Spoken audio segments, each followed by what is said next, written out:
Hello, my name is Naharka Kudugula, and I'm a senior here at the Alliance Academy for Innovation. I'm here today with an industry professional from the Interior Design Pathway. This is another trade talk as a part of our ongoing series of learning from business and industry professionals in our community. We, as middle and high school students, have very important decisions to make around high school career pathways, and as we begin to think about life after graduation. We hope these trade talks will help you decide which one is the best fit for you. Your counselors, of course, can help you decide which courses are best fit for your pathway. Before we get started today, I would like to ask each panel member that have joined us today to introduce themselves by telling us their name, company, and their position there. Hi, my name is Olivia Westbrooks. I am a senior interior designer with Pineapple House Interior Design, which is a residential interior design firm. My name is Craig Anderchak. I'm with Nelson Worldwide. I am the Southeastern Regional Interior Design Director and Market Leader for Atlanta. I am Whitney Reagan with Jericho Design Group, architects and designers, and we focus on every single kind of project from municipal, higher education, worship, and all of the above. All right, thank you for joining us today, and we're going to get started with our first question.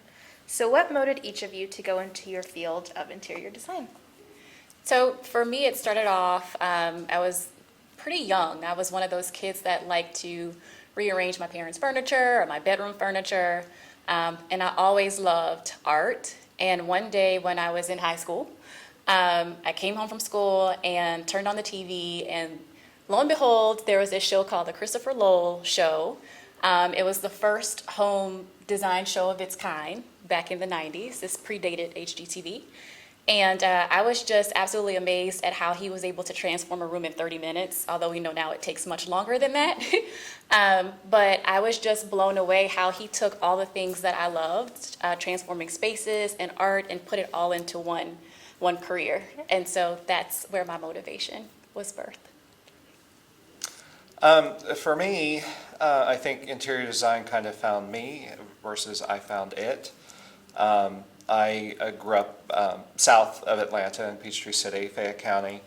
Was part of the fine arts track within Fayette County school systems, and took AP art and did a lot of shop classes and computer-aided design classes through the program. Went off to college and wasn't thinking interior design, was thinking music. Ended up looking at a high school portfolio that I did, and that's where interior design found me. So, My mom was an interior designer, and my dad was in the construction business, so I got to see both aspects of the start of design and then where it went into construction. So I got to participate in those projects, taking down wallpaper of my mom's projects, doing all the dirty work that you had to do to prep the walls. And I just really loved it. And so I always loved art, of course, creating with your hands and drawing. And when it's part of my time to look into colleges, it was when art education was maybe not being so focused on. It was more going towards technology. And that was something that I was more interested in. So I went into interior design just when AutoCAD was coming about. And so that's where I got excited and led me to interior design. All right, so our next question is, what classes would you recommend students to take in high school so that they're better prepared for a field in interior design? So I think having a computer-aided drafted program would be great, and that'll help to prep you all to learn how to draw and draft. Back when I was in college, we did pretty much everything by hand. AutoCAD was just coming out at that time too. And I still think that's a valuable tool to learn how to do that, even though we have trended more towards computer-aided technology and software. But Google SketchUp, taking a class on that, any sort of 3D rendering classes, and any sort of art classes too, just to help you all start to think about how to conceptualize a design and see a project through from start to finish is what I would recommend. Mm-hmm. I would agree with that. Anything that really features creativity.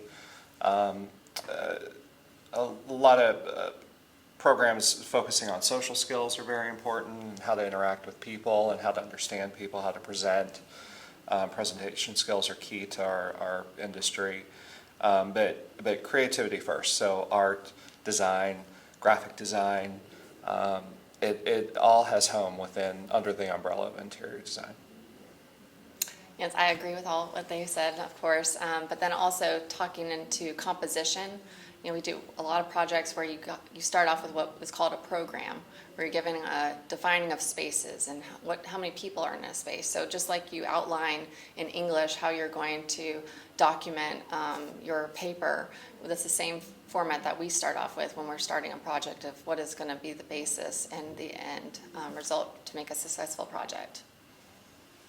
All right, so describe your daily interactions with each of your people in your company. So do you work in groups or do you work more individually? What do you do and how does your job affect the community? So it just depends on the day and the task. The way that my company is structured is I do have a project manager or a design assistant whom I work with closely on a daily basis. I do work with the owner of the company on like higher level, big idea things, and then we take the ball and run with it in terms of executing the design. So a day can range from just my project manager and I ordering furniture and fabrics and drapery hardware. We could be pulling a plan to get ready to present to a client. So there are days where we meet with clients to present their home ideas to them. There are days when we're on site, on a construction site, we're visiting with contractors and tile installers and our electricians. So it really does range from day to day. There are some activities that I like to do alone. I feel like most creatives are introverts just by nature. But you definitely need to learn how to collaborate with a team as well. So it ranges from day to day. You know, the interesting question, it's like to take a pre and post COVID, because That's true too. pre-COVID, a lot of in-person interaction with the teams, a highly collaborative field. I oversee the design for multiple projects across the region. So I'm not in the day-to-day, picking, choosing, documenting, but I'm more project implementation, winning of work, proposal generation, interviewing, supporting my teams, and that is best done in person. Now, post-COVID, we have completely accelerated into a virtual format where we are virtually connecting.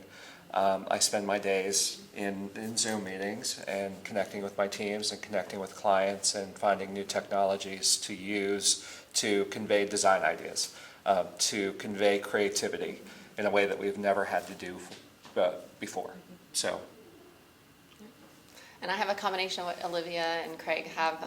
We have designers that work with hand in hand every day, making sure our projects are on task. That's my goal in the day, that we're, of course, not spending our budget too much. And then also getting to have our meetings, collaborating a lot. We're a team environment, and we work with architects as well. So making sure that the outside of the building and all the structures and everything, that they all are cohesive from the interior and the exterior. And going on job sites, I think when you're in school, you'd only probably take 20% of what you learned in school into what you actually apply when you're actually doing this. Had never heard about punch reports where you're going through and making sure that there's not holes in the walls and things in the ceiling that aren't correct. So that's kind of the on the site that I really enjoy, and make sure that our clients are getting the best end product. All right, so how has your career changed since you first began, and do you think it's going to have an accelerated growth in the next 10 years? So Craig made a great point. COVID has really altered the industry and how we meet clients, how we meet with clients and present to them. So lots more of our business has gone virtual than it has before. Even with the invention of hows, for me, because I am a residential designer, how clients purchase furniture and items have changed too. So that has really evolved the industry, even in a way that we didn't even expect it to happen. It just kind of came out of nowhere. There were designers that were offering virtual design as part of their menu of services, but now it's more common than it was before. So I see, and that could be great for us too in our industry, because now we can connect with people outside of our region that we may have not before. And I just see more of that in the future. You know, the past 10 years has completely transformed our industry. You know, when you think about interior design as an industry, we affect change, or we cause change on the interior of all built environments, whether it's a shopping mall or a medical office building or a school or a home or an office. You know, we are pretty resilient to ups and downs in the economy. You know, our business is always there. When you look at Atlanta, for instance, and our expected population growth over the next 15 years, we're anticipated to double. You know, interior design will have a strong influence on all of those built environments that we experience every day. So I just see tremendous growth for our industry and going into the future. So. And to come back on what, things are happening in our country right now, is finding that some new projects, new buildings are being put on hold, but then a lot of clients are wanting to do some renovations and, new facades on the exterior buildings and repurposing old buildings, which I'd like to see that a lot, instead of buildings being, just vacant for so many years. So I think that's a big change in the last 10 years that we're focusing on more now. As being part of the green environment as well, Right. And so getting that design has been transforming our whole industry. You know, as we're hearing that people aren't going back to the office, and office is not going to be as prevalent, but just as people are not going back to the office, they're at home. So Olivia is going to be focused now a lot on the home office environment and the home school That's environment, exactly and right. the home fitness environment, yeah. and the entertainment environment. Yeah. So it's interesting how our industry kind of morphs with trends and economic drivers. Yeah, and what's happening, I was going to say something very similar, is my part of the industry, I don't know about you all specifically, but the residential sector has really blown up over the past few months, because people are at home and they're seeing how their home is not really functioning for what they need now. They may not have a home office, or open floor plans have been huge these last 5-10 years, and now people are noticing, well, I can't get my work done with my kids screaming in the background trying to do their homework. So yeah, we're definitely getting a lot more calls to come in and help people figure out how to make their home function for the way that they are in their homes now. That's very cool. All right, so our next question is, what are some skills students need to have to do your job, or in a job in interior design, and what do they need to be good at to be successful? That's a great question. Always, number one, and this sounds very lofty and in the clouds, but a positive attitude, because we are problem solvers. So someone who can problem solve, number one, someone who can look at a problem as an opportunity and not as a setback. Someone who is creative in their thinking. And I would say that's probably the most important for me, and what I see: creativity, problem-solving skills, and a positive outlook. Somebody who is also a go-getter, has a lot of initiative. This job is hard. I know that HGTV makes it look easy, but you have to have really good people skills, because you deal with all types of people. You deal with married couples who may want different things at different times, and you have to know how to navigate all of that.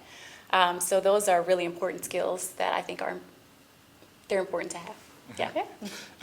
Total agreement and support of that statement. So, and to build upon it, sometimes I feel we need a degree in psychology as well to get into people's heads, to understand what they want and they like. Going with the problem solver, you're dealing with people day in and day out that don't exactly know what they want or how to explain. So we're constantly looking at ways to work with different-minded people on what is your favorite color, how do you want the space to, what change do you want the space to help you enact, or what activity do you want to support? And there are creative ways that we utilize every day to try to talk in terms that are appealing and help us achieve a design result that is desired. So, but yeah, you hit the nail on the head. It's the positive attitude, people skills, social intelligence is so important. It's like our industry has transformed. It's a virtual format. It's in-person format. It's those people skills are so important to be successful. Very much. They say everything that I was thinking of course, but sometimes like you have to be able to read minds a little bit, and then also be able to adapt to the different personalities that you're going to be working with. Some people are introverts where you have to transform your behavior with them, and then you have to be up for people that are to meet that level. And one thing that I think is maybe beneficial is being able to adapt to change. And something that I learned in theater class was that you do these improv things that something would change on the minute, and you just have to go with it. And we do that a lot, I think, in our industry, not letting it just beat us down if someone doesn't like what we've designed for them. Is just to come up with different options, always having more than one option, and being able to explain that to your client. Yeah, it's such a fluid process, interior design is, and so you have to be able to roll with the punches and not get so stuck on an idea because you could be missing an opportunity for something better. And fluid, and it's hard to sell a concept, something that you have in your head as a solution. The way you do that is so important for your success. We don't put a solution out there saying, here, you like it now, right? No, we work. It's a collaborative back and forth. I like this piece and that piece and this piece, and this is how it all comes together. But we're very good with rejection. So we know how to take rejection in stride and come up with a positive outcome. Thick skin, yes. Yes. Yeah, that's another good attribute. All right, so our last question today is, if you could start over, would you change your career path? Or do you think that your younger self would know that you would be where you are today? Oh, gosh. I wouldn't change it. If I were to do anything differently, I think I would have taken on painting as well. I do love to work with my hands. One thing that I absolutely loved when I was in college was I took a furniture making class in addition to my interior design courses. So we did woodworking, we did metalworking, I welded a little bit. And so I would love to incorporate more of that in what I do, but I would not change my career path. I absolutely love what I do. And the best part of it is, yes, I get to express myself creatively, but at the end of the day, when a client walks in their home and they are just absolutely awed and amazed at what you've done to help improve their lives, it's the best feeling ever. So I wouldn't give that up.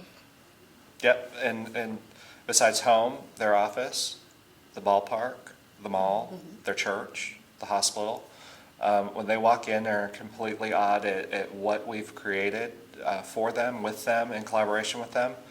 That's the driver. That's what keeps us coming back. And would I personally change? Nope. I would do this over and over and over again. The only career change I see in my future is early retirement and teaching interior design, because I would love to go back and teach. Yeah, Yeah. that'd be awesome. So. No, that's exactly what I think. I couldn't see myself doing anything different. And as I wanted to go into art education, I feel like we still get to do some sort of instruction, with our, colleagues and our, people that we work with all the time. And I love what we get to do because we get to get into people's lives and really hear what their interests are. And you get to know their families from, repeat clients. And you just feel that connection. I think we're a very connected community. So I wouldn't do anything different. This year, for me, turns 23 years in industry, and every day is different, and every project is different. And the one thing that I've always appreciated, that you may have a bummer project that it stresses you out, and it's not as successful as you want, but there's a light at the end of the tunnel, and in 2 months, it's going to be finished, and you're going to be on to something else. That keeps you going, and meeting people, having our industry connections, our professional organizations, our personal colleague relationships across firms. It's a very accepting, wonderful, industry. I can't say anything negative about what we do. Yeah, here either. All right, thank you so much. So I know our conversation was brief today, but on behalf of myself and the entire CTA students, I would like to thank you for your valuable time today. And so I hope you had a chance to get to know our interior design pathway. Thank you. Thank you. Thank Thank you. you.